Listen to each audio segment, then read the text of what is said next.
जिस देश के पास आधुनिक सेना और पावर, वही होगा दुनिया का बादशाह और उसी के सामने झुकेगी सारी दुनिया। ताकत पाने का गुरूर, ऐसा कि चांद से लेकर समंदर की गहराई तक माप दी गई। टेक्नोलॉजी और उस पर अपना वर्चस्व बनाए रखने के लिए एक देश क्या चोरी करने जैसी ओछी हरकत कर सकता है? आखिर वो कौन सा देश है जिसने चोरी का सालों से खाका तैयार किया और बस एक अखबार की फ्रंट पेज न्यूज़ ने उसे सारी दुनिया के सामने शर्मिंदा कर दिया?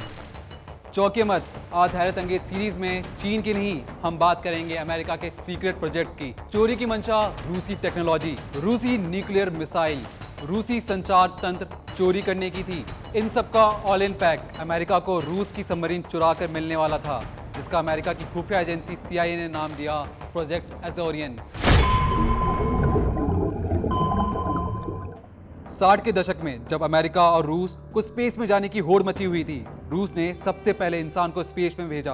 तो वहीं 1969 में अमेरिका ने रूस से रेस जीतने के लिए चांद पर इंसानों को भेज दिया। यहाँ लड़ाई दुनिया की सबसे आधुनिक टेक्नोलॉजी पाने की थी, लेकिन ये लड़ाई धरती से बाहर अंतरिक्ष में ही नहीं, समंदर की तलहटी पर भी लड़ी जा रही थी। मुद्दा बस ये कि कहीं अमेरिका रूस से पीछे ना हो जाए। 50 के दशक में अमेरिका, रूस अपनी नेवी में जमकर पैसा लगा रही थी। दोनों का मानना ये कि जिसका ज़्यादा समंदर पर कब्जा उतना ही ताकतवर वो। इसी कड़ी में रूस ने अपनी पैसिफिक फ्लीट के लिए डीजल से चलने वाली 23 सबमरीन बनाने का फैसला किया, जिसमें से 6 सबमरीन को बाद में मॉडिफाई कर कर उसे न्यूक्लियर मिसाइल लगाए गए। सबमरीन के कुछ खास बातें आप जान लें। सबमरीन की लंबाई 100 मीटर, सबमरीन की ऊंचाई 8.5 मीटर, पानी के ऊपर अधिकतम स्पीड 31 किलोमीटर प्रति घंटा, पानी के अंदर अधिकतम स्पीड 26 किलोमीटर प्रति घंटा। सबमरीन का वजन 2700 टन। सबमरीन एक साथ 93 से ज़्यादा लोगों को लेकर समंदर में गोता लगा सकती है। अमेरिका भी सबमरीन बनाने की होड़ में पीछे नहीं रहना चाहता था। खुफिया एजेंसी CIA किसी भी हद पार जाकर इन सबमरीन की बारीक से बारीक डिटेल पता लगाना चाहती थी, लेकिन फिर भी हाथ कुछ नहीं लग रहा था। वहीं रूस इस बात से बेखबर अपनी सबमरीन को मॉडिफाई कर उनकी सी ट्रायल कर रहा था। इसी कड़ी में नाम आया K-129 सबमरीन का। साल 1967 में 2 सक्सेसफुल समुद्री परीक्षण करने के बाद 1968 में K-129 को 24 फरवरी को पेट्रोलिंग के लिए भेजा गया। डाइव करने के बाद रेडियो कंट्रोल और बाकी सारी चीज़ों पर ध्यान दिया गया, लेकिन 1 मार्च को रोज की तरह जब रेडियो चेक के लिए K-129 से संपर्क साधा गया, तब समंदर की तलहटी से कोई जवाब नहीं मिला। K-129 अपना रेडियो साइलेंस तोड़कर संपर्क करें। K-129 अपना रेडियो साइलेंस तोड़कर संपर्क करें। Over and out. अगले दिन फिर से सबमरीन से संपर्क साधा गया, लेकिन संपर्क नहीं हुआ और रूस को समझते देर नहीं लगी कि कहीं सबमरीन खो चली है। फिर क्या था, 15 मार्च आते आते नेवी एयरफोर्स ने सोनार की मदद से सबमरीन खोजना शुरू किया। बॉर्डर के पास होती इतनी बड़ी हलचल से अमेरिका को खुफिया जानकारी मिली कि रूस की सबमरीन शायद डूब चुकी है। आसपास की नेवी स्टेशन को सोनार से मिली जानकारी को हेडक्वार्टर से साझा करने को कहा गया। उसी में 8 मार्च को समंदर के इस हिस्से में कंपन महसूस की बात पता चली और CIA ने तुरंत इससे जुड़ी सारी फाइल अपने पास मंगा ली और नेवी को इससे दूर रहने को कहा गया। CIA के अफसरों के हाथ जैसे सोने की खदान लग गई थी। सालों से अमेरिका को जिस टेक्नोलॉजी की तलाश थी उसका एड्रेस मिल चुका था और मजे की बात यह कि रूस की नेवी इस हिस्से से कई 100 किलोमीटर दूर सर्च अभियान चला रही थी। अमेरिकी सबमरीन ने लगातार 3 हफ्तों का सर्वे कर पता लगाया कि रूसी K-129 1600 फीट नीचे थी, जहां किसी आम सबमरीन का जा पाना नामुमकिन था। मतलब ये कि सोना दिख तो रहा था, लेकिन हाथ नहीं लग रहा था। इसलिए अब बात करते हैं प्लानिंग की। प्लान के तहत रूस के जासूस को भनक लगे बिना सबमरीन चुराने का खाका तैयार करना था। कवर स्टोरी के तहत ट्रांस ओशन वाली कंपनी से संपर्क साधा गया। ट्रांस ओशन उस वक्त समंदर के अंदर की खोज के लिए मशहूर था। कई अमेरिकी यूनिवर्सिटी ने इस कंपनी के समंदर की खोज के लिए पैसों के साथ साथ अपने स्टूडेंट्स को कंपनी में ट्रेनिंग के लिए भेजा। समंदर की खोज और यूनिवर्सिटी के साथ इससे बेहतर CIA के लिए कुछ और हो ही नहीं सकता था।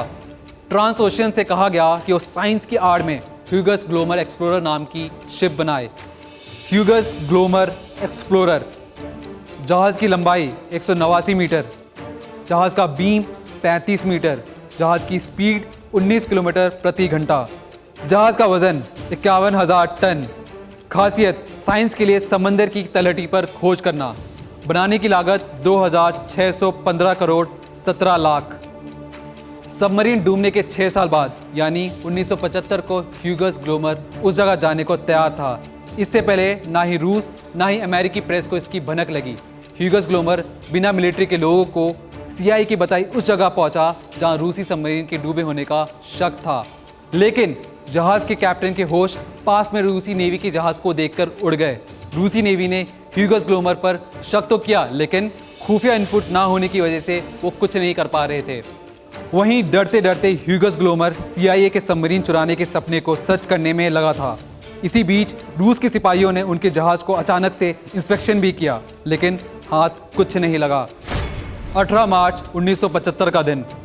प्लान था 1600 फीट समंदर के नीचे से सबमरीन को ऊपर लाने के लिए लोहे का पिंजरा बना हुआ हो, जहां लोहे के कई लंबे लंबे दांतनुमा चीज दोनों तरफ से सबमरीन को पकड़कर ऊपर लाना था। समंदर के अंदर कैमरों की मदद से पिंजरे को सही जगह भेज भी दिया गया और पिंजरे ने प्लान के मुताबिक सबमरीन को पकड़कर ऊपर लाना भी शुरू कर दिया। इसी बीच एक बार फिर से रूसी जहाज उनके करीब आया, लेकिन इस बार सिर्फ बेस्ट ऑफ लक कहने और ह्यूगस ग्लोमर को वहीं छोड़कर आगे बढ़ गया।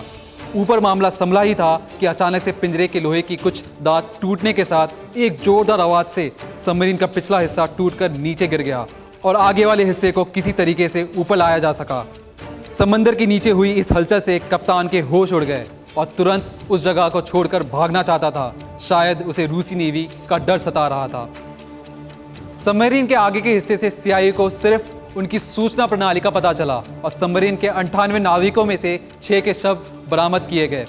अमेरिकी सेना ने पूरे रीति रिवाज के साथ उनको गार्ड ऑफ ऑनर दिया, लेकिन CIA इसे एक तरीके से अपना मिशन फेल मान रही थी। बचे हुए हिस्से को दूसरी बार निकालने के लिए उस जगह दोबारा जाना चाहती थी, लेकिन अचानक से इसकी खबर रेडियो और अमेरिका के कई अखबारों की मुख्य हेडलाइन बन गई थी और पूरी मिशन की जानकारी किसी शीशे की तरह पूरी दुनिया के सामने खुल गई और CIA को बस टूटे हुए हिस्से से ही संतुष्ट होना पड़ा। लेकिन अब समझते हैं आखिर क्या हुआ होगा सबमरीन K-129 के साथ। ये अब तक एक राज की बात है कि रूसी सबमरीन के साथ उस रोज क्या हुआ था। ऐसा मानना है कि शायद उसकी बैटरी सेक्शन में आग लगी होगी और सबमरीन में एक जोरदार ब्लास्ट के साथ वो नीचे तलहटी पर पहुंच गई। दूसरा ये कि सबमरीन तय की गई समंदर की गहराई से कई फीट नीचे चली गई और दबाव ना झेलने के कारण वो डूब गई। दूसरी मिस्ट्री ये कि अमेरिकी अखबार को अमेरिका के CIA के सीक्रेट प्लान के बारे में कैसे पता लगा। खबरों के मुताबिक ट्रांसओशन के दफ्तर में चोरी हुई थी, जहां कंपनी की CIA द्वारा किए हुए करार के पेपर भी चोरी हो चले थे। पुलिस पर दबाव था कि अगर उसे ये कागजात मिले तो CIA को इत्तला करें, लेकिन खबर बाहर आ गई और CIA का सीक्रेट प्लान अब पब्लिक डोमेन पर बहस का मुद्दा बन गया था। और आज भी बची हुई आधी सबमरीन उसी तलहटी पर है, जिसकी खोज आज तक किसी ने नहीं की।